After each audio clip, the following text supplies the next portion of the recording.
السلام علیکم، خوش آمدید ایک بار پھر میرے چینل پر۔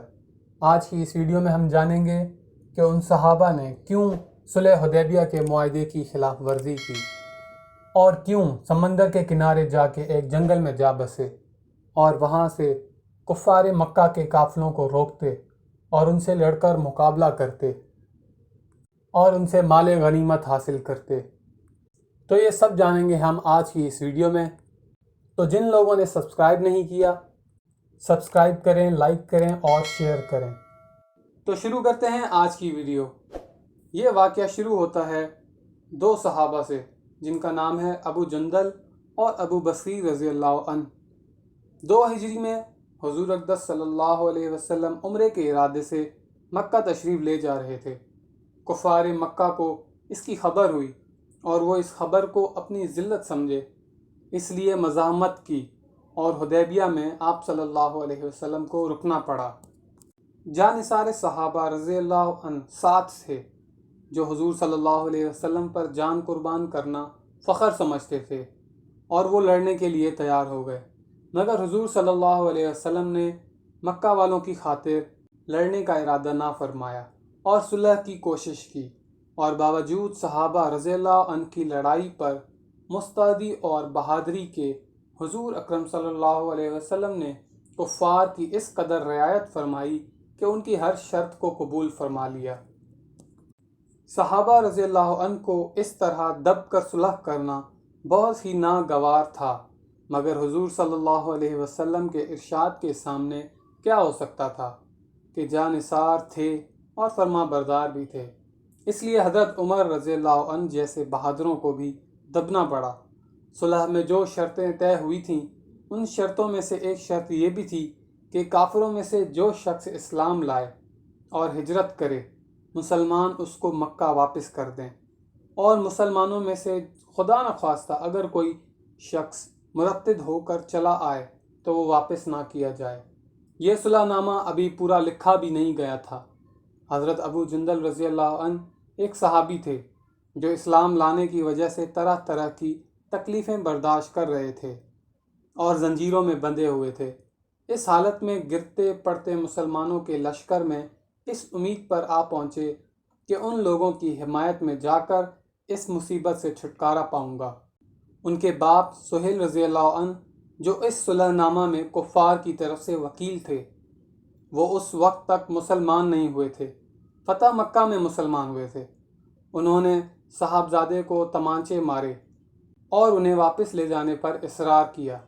حضور صلی اللہ علیہ وسلم نے ارشاد فرمایا، ابھی صلح نامہ مرتب نہیں ہوا، اس لیے ابھی پابندی کس بات کی؟ مگر انہوں نے اصرار کیا۔ پھر حضور صلی اللہ علیہ وسلم نے فرمایا، ایک آدمی مجھے مانگا ہی دے دو، مگر وہ لوگ ضد پر تھے اور نہ مانے۔ ابو جندل رضی اللہ عنہ نے مسلمانوں کو پکار کر فرمایا، فریاد کی کہ میں مسلمان ہو کر آیا ہوں اور کتنی مصیبتیں اٹھا چکا ہوں، اب واپس کیا جا رہا ہوں۔ اس وقت مسلمانوں کے دلوں پر جو گزر رہی ہوگی اللہ ہی کو معلوم ہے، مگر حضور صلی اللہ علیہ وسلم کے ارشاد سے واپس ہوئے۔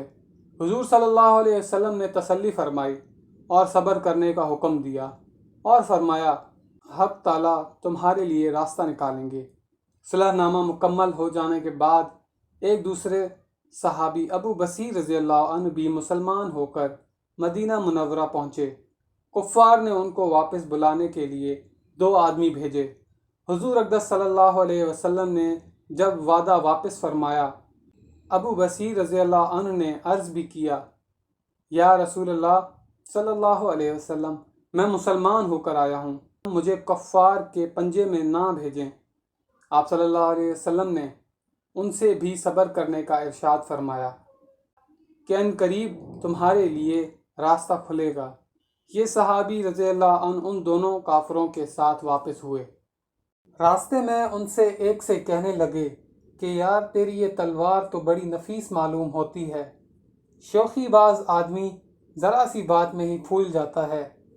وہ نیام سے تلوار نکال کر کہنے لگا کہ ہاں، میں نے بہت سے لوگوں پر اس کا تجربہ کیا ہے۔ یہ کہہ کر تلوار ان کے حوالے کر دی۔ انہوں نے اسی پر اس کا تجربہ کیا۔ دوسرا ساتھی یہ دیکھ کر ایک کو تو نمٹا دیا، اب میرا نمبر ہے، بھاگا ہوا مدینہ آیا اور حضور اکرم صلی اللہ علیہ وسلم کی خدمت میں حاضر ہوا اور حاضر ہو کر عرض کیا کہ میرا ساتھی مر چکا ہے، اب میرا نمبر ہے۔ اس کے بعد ابو بصیر رضی اللہ عنہ پہنچے اور عرض کیا کہ یا رسول اللہ صلی اللہ علیہ وسلم، آپ اپنا وعدہ پورا فرما چکے ہیں کہ مجھے واپس کر دیا، اور مجھ سے کوئی عہد ان لوگوں کا نہیں ہے جس کی ذمہ داری ہو، وہ مجھے میرے دین سے ہٹاتے ہیں، اس لیے میں نے یہ کیا۔ حضور صلی اللہ علیہ وسلم نے فرمایا کہ تو لڑائی بھڑکانے والا ہے، کاش کوئی اس کا معین و مددگار ہوتا۔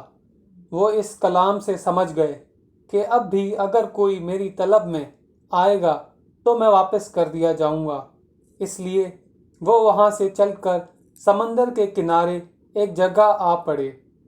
مکہ والوں کو اس قصے کا حال معلوم ہوا تو ابو جندل رضی اللہ عنہ بھی، جن کا قصہ پہلے گزرا، چھپ کر وہیں پہنچ گئے۔ اسی طرح جو شخص مسلمان ہوتا وہ ان کے ساتھ جا ملتا۔ چند روز میں یہ ایک مختصر سی جماعت ہو گئی۔ جنگل میں جہاں نہ کھانے کا کوئی انتظام، نہ وہاں باغات، نہ آبادیاں، اس لیے ان لوگوں پر جو گزری ہوگی وہ تو اللہ ہی کو معلوم ہے۔ مگر جن ظالموں کے ظلم سے پریشان ہو کر یہ لوگ بھاگتے تھے، ان کا ناطقہ بند کر دیا۔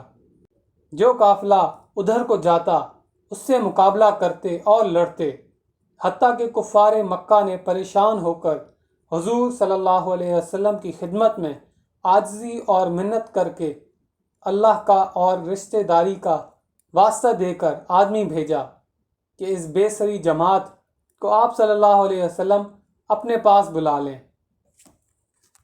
یہ معاہدے میں تو داخل ہو جائیں اور ہمارے لیے آنے جانے کا راستہ کھلے۔ حضور صلی اللہ علیہ وسلم کا جب اجازت نامہ ان حضرات کے پاس پہنچا تو ابو بصیر رضی اللہ عنہ مرض الموت میں گرفتار تھے۔ حضور صلی اللہ علیہ وسلم کا اجازت نامہ ہاتھ میں تھا کہ اسی حالت میں انتقال فرمایا۔ آج کے اس واقعے سے ہمیں یہ سبق ملتا ہے کہ اگر آدمی اپنے دین پر پکا ہو، بشرطیہ دین بھی سچا ہو، تو بڑی سی بڑی طاقت اس کو نہیں ہٹا سکتی، اور مسلمان کی مدد کا تو اللہ کا وعدہ ہے۔ آج کی ویڈیو یہیں ختم ہوتی ہے، ملتے ہیں انشاءاللہ اگلی ویڈیو میں، تب تک اللہ حافظ۔